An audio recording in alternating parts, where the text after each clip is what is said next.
Truly unbelievable experience होता हा आमच्या सगळ्यांसाठी. कितीही शब्द सांगून मी तुम्हाला ते एक्सप्लेन करता येणार नाही आहे मला शब्दामध्ये. Unforgettable experience.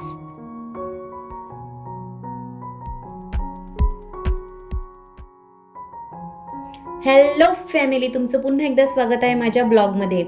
तर आज आमचा होता सिंगापूरचा डे 2 आणि आम्ही सगळे एक्सायटेड होऊन बसमध्ये निघालो, बसलो आणि आम्हाला रस्त्यामध्ये दिसला हा पोर्ट. तिथे सगळीकडे सोलार पॅनल लागले होते. म्हणजे ते लोक आर्टिफिशियल सोर्ससोबतच नॅचरल सोर्सचाही किती पुरेपूर उपयोग करतात हे त्यातनं दिसत होतं. आणि आम्ही निघालो होतो आज सेंटोसा आइसलँडवरती आणि खूप सारी पॉझिटिव्हिटी घेऊन आम्ही निघालेलो होतो. आणि गेल्या गेल्या आम्ही सगळ्यात पहिले बसलो सिंगापूरच्या केबल कारवरती.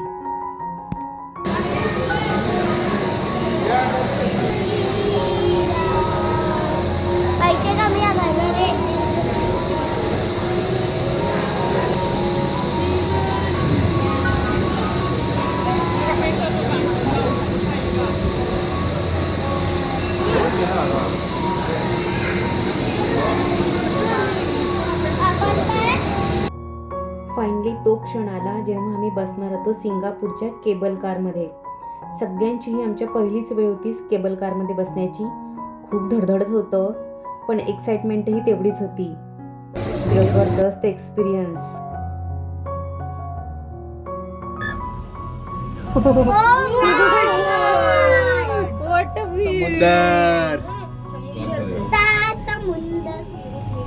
पार्क तेरे पीछे पीछे आ गई. मॅजेस्टिक वगैरे ना काय ते. बाप रे, खाली निळा समुद्र, शिप्स, बाकी साईडला केबल कार जात आहेत, काही येत आहेत. त्याच्यामुळे केबल कार हलत होती. ओ हो, अनबिलिव्हेबल. इतकं थ्रिलिंग एक्सपिरियन्स होता ना, काय सांगू. आणि व्ह्यू गजब एकदम. बिल्डिंग, समुद्र, झाडं, जबरदस्त. पण थांबा, खरी धमाल तर अजून बाकीच होती. आम्ही गेलो काही जबरदस्त ॲडव्हेंचर स्पोर्ट्स करण्यासाठी. थोडी भीती, खूप सारा उत्साह आणि फुल ऑन मजा, एक्साइटमेंट. ये मला स्कूटर चालवता येते. मला वाटलं होतं की काहीतरी स्कूटरसारखंच असेल, पण हे काहीतरी वेगळंच होतं रे बाबा. हँडल पाठी केलं की गाडी चालू व्हायची. खतरनाक होतं हे तर.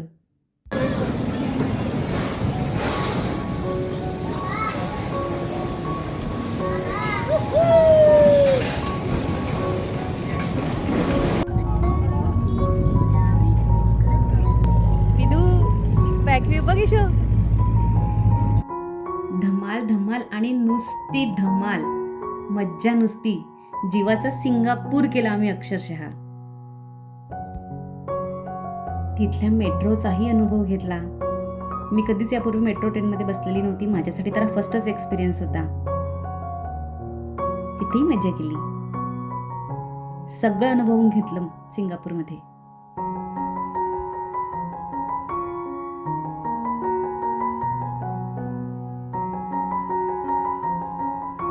संध्याकाळ झाली आणि आम्ही मेट्रो ट्रेननी आलो होतो मेन सेंटोसा सेंटरवरती. तिथे अजून आमचे बरेच स्पॉट्स बाकी होते बघायचे. संध्याकाळचं छान मस्त वातावरण झालं होतं. सनसेटची वेळ झालेली होती. त्यानंतर आम्ही जाणार होतो जगप्रसिद्ध वॅक्स म्युझियममध्ये, ते म्हणजे मॅडम तुसाद वॅक्स म्युझियममध्ये. पण त्यापूर्वी काही मोरांना आमच्या भोवती अशी गिरट्या घालायला लागली. मुलांना एवढं कौतुक ना, कारण एवढ्या जवळून मोर मुलांनी पहिल्यांदाच बघितले होते. म्युझियमच्या आतमध्ये तर प्रत्येक वॅक्स स्टॅच्यू हा खरोखरचा भासत होता. असं वाटत होतं आपण एखाद्या अवॉर्ड फंक्शनमध्ये गेलोय आणि सगळ्या सेलिब्रिटीज सोबत फोटोज घेतोय, सेल्फीज घेतोय. जबरदस्त लाऊड म्युझिक चालू होता आतमध्ये. त्यानंतर सगळे सेलिब्रिटीज होते, राष्ट्रीय, आंतरराष्ट्रीय, ॲक्टर, ॲक्ट्रेस. त्यानंतर प्लेयर्स होते तिथे, पॉलिटिशियन्स होते तिथे, मोदीजी होते, गांधीजी होते, भरपूर कोण होते तिथे. आणि एकदम रिअल, त्यांचे डोळे म्हणू नका, त्यांचं स्किन, त्यांची पोझिशन एकदम परफेक्ट. आतापर्यंत इतके स्टॅच्यू म्युझियम मी बघितले, पण त्यातला हा बेस्ट होता, बेस्ट. म्हणून हा जगप्रसिद्ध आहे. त्यानंतर हे होतं सिंगापूरचा इतिहास, की सिंगापूर स्वतंत्र केव्हा झाला आणि कसा डेव्हलप झाला. Finally it started from 1981 to developed. असा सुंदर हळूहळू त्याची प्रगती होत गेली आणि आज हा असा जगप्रसिद्ध सिंगापूर.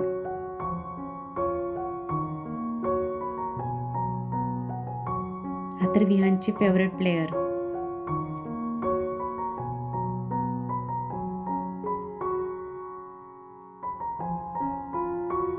आमचे भाऊ तर यांच्यासोबत यांची पोज द्यायचा प्रयत्न करत होते.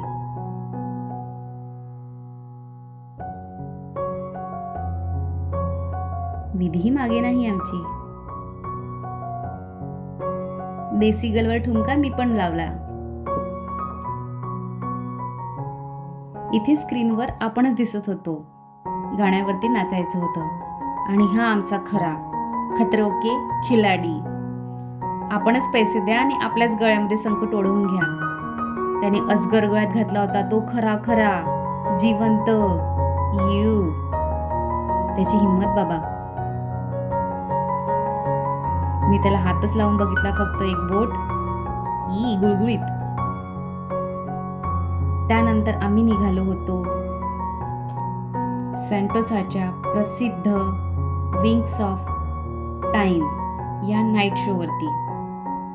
हा होता आमचा दिवसाचा शेवटचा एक जादुई अनुभव. आम्ही समुद्र किनाऱ्यावर बसलोच होतो आणि अचानक आकाशामध्ये रंगांनी उजाळलं. लेझर लाईट्स, फटाके, पाण्याचे फवारे. असा हा शो यापूर्वी कधीच पाहिला नव्हता. हे तर एक्सपेक्टेडच नव्हतं. आणि टेक्निक बघा, तिथे काहीही स्क्रीन नव्हती, फक्त पाण्यावरती लेझर लाईट्सनी हा शो तयार केलेला होता. लाईट, म्युझिक, फटाके, पाण्याचे फवारे याचं अनबिलिव्हेबल संतुलन होतं. गजब टेक्नॉलॉजी. खरंच अप्रतिम सुंदर. काही क्षण मी कॅमेऱ्यामध्ये कैद केलेत, पण हे प्रत्यक्ष अनुभवणं हे वेगळंच होतं. Truly unforgettable.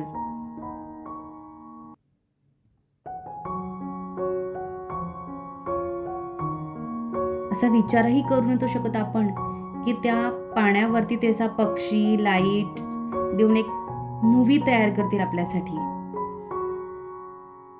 Unbelievable fire show.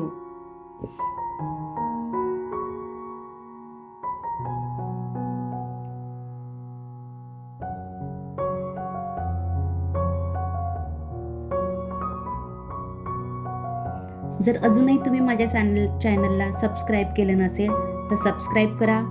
नसेल आवडलं तर लाईक करा. आवडलं असेल तर कमेंट करा आणि माझ्यासोबत जुळून राहा माझ्या प्रत्येक ब्लॉग्समध्ये.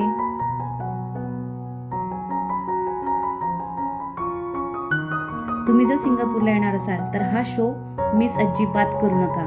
मुलांसाठी तर पर्वणीच होता हा शो.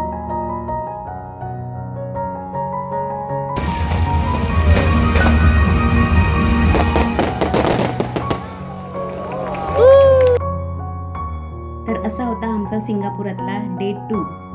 आमची बस आलेलीच होती. आमची वाट बघत होती ती. आणि आमच्या 15 लोकांसाठी होती ही एवढी मोठी बस.